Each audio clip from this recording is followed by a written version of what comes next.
called the meeting today to discuss our future business relationship with Switzerland. I had you all research to decide whether or not business in Switzerland is to our advantage as a growing company. To start off, Andrew, tell me a little bit about Switzerland in general and its impact on our business. Before doing business in Switzerland, we need to realize that Switzerland's culture is full of diversity. Switzerland has no domestic oral or written language of their own. There is mostly an impact of other cultures from the neighboring countries. Germany, France, and Italy, with 64% speaking German, 20% French, 6% Italian, and 10% others. Although there may be language barriers in Switzerland's culture, it helps create more relations among neighbors. Being diverse in ethnicity brings on challenges of religious differences. With 42% Roman Catholics, 35% Reformed Evangelicals, and 22% other religions, Switzerland shares some of the same religious practices of the U.S. However, we should be culturally aware of what is acceptable in other religious practices. Some qualities that the Swiss value in developing business relations are efficiency, promptness, group consensus. Although diverse in religions with 42% Roman Catholics, 35% Evangelical Reformed, and 22% other religions, Switzerland shares some of the same religious practices as the U.S. However, we should be culturally aware of what is acceptable in other religious practices.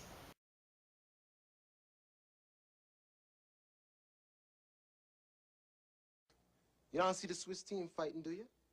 You don't see the Swiss team drinking and carrying on and such? And you don't see the Swiss team smiling neither. In fact, if one of those Swiss boys ever come across a pretty girl, he probably yell, fine, fly, dry, and try to push her down some ice. Okay, thank you. Judging from that, John, would you agree that the Swiss market could afford our products? Well, Switzerland, as you know, is a landlocked country that relies on its imports of raw materials in order to expand the range of goods and services, and exports to generate income to support their lifestyle and general economy. The Swiss economy earns roughly half of its corporate earnings from the export industry. The per capita income is among the highest in the world at $43,900 US, with their minimum wages being $15 in international currency. While their purchasing power parity was $344.2 billion, they were now ranked 38 to the rest of the world. Now comparatively, according to the Big Mac Index, an American burger is $4.90 versus Switzerland's burger at $6.81. So since they have high wage rates and comparatively pay more for the same US products, we can expect that they would be able to afford our products in Switzerland. All right, good, thank you. So since we have a fair shot at integrating into their economy, what products are... Because they are able to afford such high-quality markets, our business should produce high-quality products to compete internationally within Okay, Switzerland. considering that, we need to think about how much breathing room Switzerland has regarding the purchasing of products in relation to the U.S.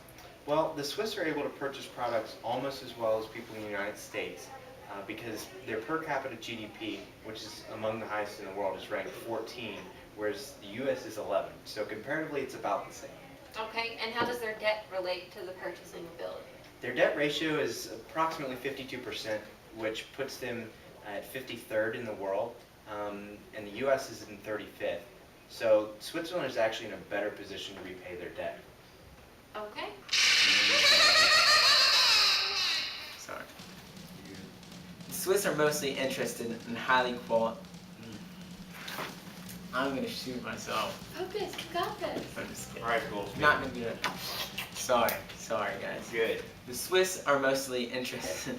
John, tell us about Switzerland's economy, along with its strengths and its weaknesses. Sure. Well, Switzerland is a mixed market economy and is one of the world's most advanced and prosperous nations. Their GDP growth rate was 1.9%, with a labor force of almost 5 million. They hold to a conservative fiscal policy with liberal trade and investment policies. While their standard of banking and financial services are admirable, the country also reflects a sound institutional environment, infrastructure, efficient markets, competent macroeconomic management, and world-class educational attainment, with high levels of technological innovation, which all serve to boost their competitiveness in the global economy. While their economic strengths consist of tourism, banking, engineering, and insurance sectors of the economy, their weaknesses are dependence on the international trade, especially from the Eurozone, and their fluctuating currency over the years. Switzerland definitely has a strong economic system. Okay, since they are so strong, TJ, what resources are readily available to be exported? Precious metals are among their highest, which is about 9% of their total exports. Medicine comes in a close second at about 5%. Backing up, Ben, could you give us a broader view of Switzerland's political system? Yeah, they actually have a very similar system to what the U.S. implements. They have a federal council, which is like their federal representation. It consists of 7 members. Each member takes a turn each year serving as the federal head, essentially. It is more like a team, and therefore it's more stable because the rest of the team is essentially the cabinet for that federal leader. The legislative branch is very similar to the United States as well. The National Council is very comparable to the House of Representatives because it has proportional representation according to the canton size and population. The Council of States is also a lot like the Senate. Each canton is represented by 2 representatives no matter what size or population. All right, well, considering that, do you foresee any legal issues with a business relationship in Switzerland? I really don't, because the judicial branch in Switzerland is very similar to the one in the United States. It has a federal court of justice, which is comprised of 30 permanent members. Except for the judicial branch in Switzerland is very independent of the one we have in the United States. Does not have the checks and balances like we have here. Also, their tax rates, Social Security tax and income tax rates are very low compared to the rest of Europe. So I don't see it being a problem because it's very similar to the United States. Okay, thank you.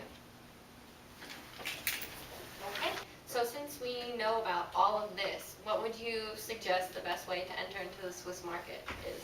Exporting is going to be our best way to enter because based on the current import partners of Switzerland, the United States is actually the least likely to be rejected because they have the highest trade surplus in Switzerland.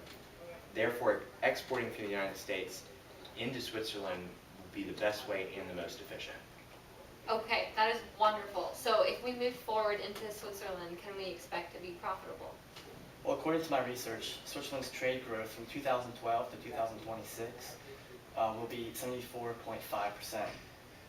And their companies are to increase trade activity by 4.6% annually over the next 15 years.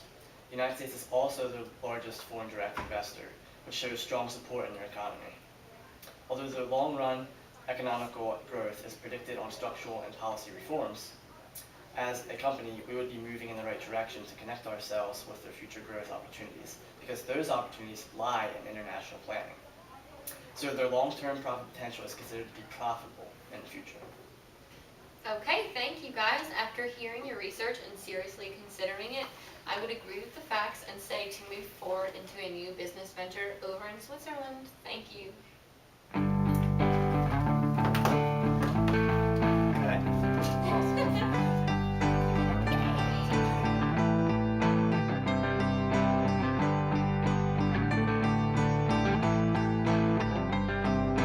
Closing time. Open all the doors and let you out